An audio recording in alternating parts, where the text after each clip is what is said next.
It's time for Real Talk with Brian and Dan, the weekly talk radio show dedicated to discussing important real estate topics, plus insight into the local community.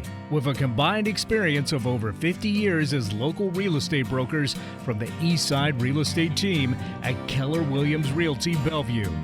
Here's your hosts, Brian Levitt and Dan Edwards.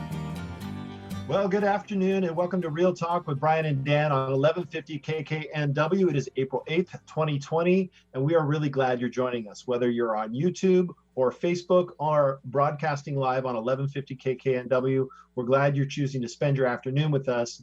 We have a great show going on today. I want to point out that if you're interested in not only this broadcast, but past broadcasts, you can find them anywhere podcasts are found. Simply search Real Talk with Brian and Dan, and you can subscribe to our podcast. You can also subscribe to our YouTube channel, which is under the East Side Real Estate Team. You'll find also on our website, the eastsiderealestateteam.com/blog, past segments, so you can look up some of our local businesses that we're featuring, as well as any of our real estate tips that we have. We're so glad you're here. Brian, we got a great show today, don't we? We do. As always, it's going to be fun. We're going to have some conversation around real estate, of course. We're also welcoming Deb Sogi. She's the Executive Director of the Sammamish Chamber of Commerce, and Danielle Miller and Jimena Mazzetti with Hot Yoga. So we're going to do some hot yoga, Brian. You ready for that? I'm ready. All right. But before we get to our segments, let's have some conversation about real estate. So during our Real Talk segment, we want to answer the question, will the current unemployment crush home sales? Brian, right now we're seeing tens of millions of Americans either get furloughed or file for unemployment. And that the announced rate by May 8th is expected to hit double digits. And because of the health crisis, it's brought the economy, a raging economy, to a halt. Quoting James Bullard, president of the Federal Reserve in St. Louis, he explained that the government is trying to find ways to assist those who have lost their jobs and companies that are forced to close. So what we talked about in the early part during our kind of prep session, Ryan and I, we talked about those local services. Right now, all of those servicers aren't working right now, Brian. Right. I think that's the thing, is it's mainly impacted the service economy. And that's not the only sector that's buying homes. The demand for housing is still so high that, I'm certain we'll see a slowdown of the real estate market. But once we return to a more normal time, we're going to see it pick right back up. I mean, the demand is there.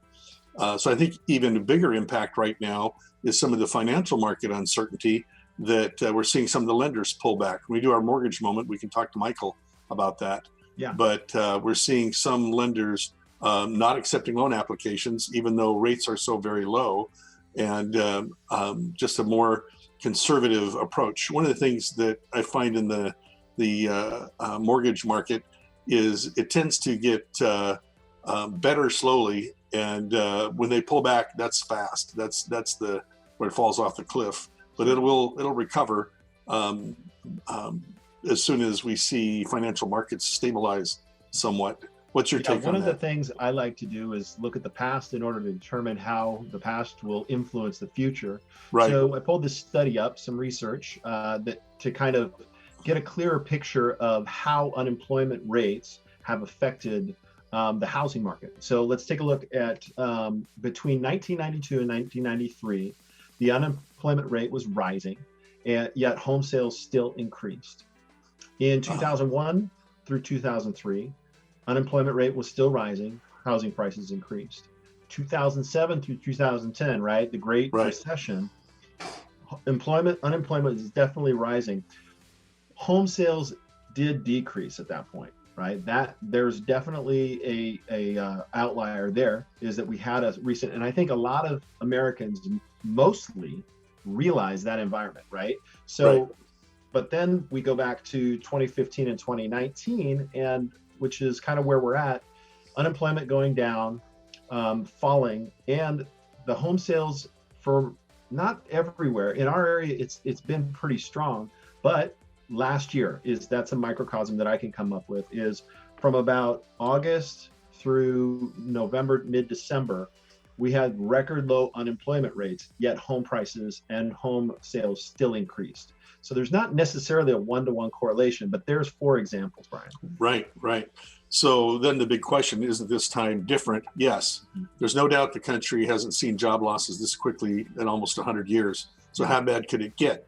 Goldman Sachs projects the unemployment rate to be 15% in the third quarter of 2020, flattening to single digits by the fourth quarter of this year, and then just over 6% by the fourth quarter of 2021. Not ideal for the housing industry, but manageable. How does this compare to the other financial crisis? Some believe this is going to be reminiscent of the Great Depression. From the standpoint of unemployment rates alone, the only thing this article addresses, it does not compare. Here are the unemployment rates during the Great Depression, the Great Recession, and the projected rates moving forward. Great Depression, 1931, 15.9% unemployment, 32, 23.6, 33, 24.9, which was the highest point. In the Great Recession, the highest point we got was 2009 at 9.9. So if we hit 15% in 2020, that's pretty significant. But I also think this will be a short-lived unemployment period. Yeah, it's interesting. Like, hey, by the way, folks, I'm on my new chair that I got from Seattle Modern Office. It's much more comfortable. It's awesome. But we were talking, he supplies office furniture for offices. Yeah. And there's been a tectonic shift right now in how businesses are evaluating efficiency.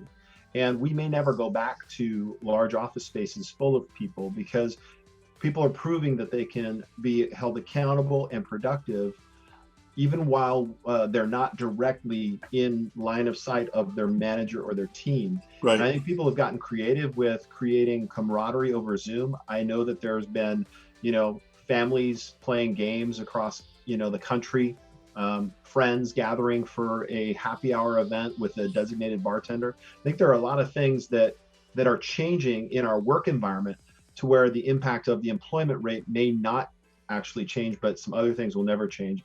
For example, you can do hot yoga from your living room, but there's also that being able to be close with friends, and we'll have guests on later to kind of share how they're bridging that gap in this time. So bottom line is the facts are the facts, the situation is the situation. Brian and I are both helping buyers, we're helping sellers in this environment, and the only thing we can do is provide timely advice for individuals that are looking to live in a home. And so if you're unhappy with the home you're quarantined in, reach out to Brian and I. We're happy to help guide you through this process in the post-PC is what I'm calling post-COVID environment. We can help. Post-pandemic. Yeah. PP in mind. So you got anything else to add, Brian? Yeah, just that there's so much to be said for just addressing things positively, looking for creative solutions. Dan and I are active selling homes. We're hiring when most of our competitors are laying people off. One of our big competitors just laid off nearly half of their real estate broker sales force. And that sends a message to me that they don't have confidence in the market. We do. We're listing and selling. So if you need to buy or sell, call us because we're making it happen in this market. Awesome. Thanks, Brian. That concludes our Real Talk for today. If you're interested, like I said, in this or any other topics, you can go to our website, the eastsiderealestateteam.com/blog, and you'll find all of our local businesses, allied resources, and other real estate related tips. All right. Coming up next, we're going to be speaking with our lender for our Mortgage Moment segment. After this commercial break, we're going to hear from Michael Burdick with Loan Depot. More Real Talk right after this break.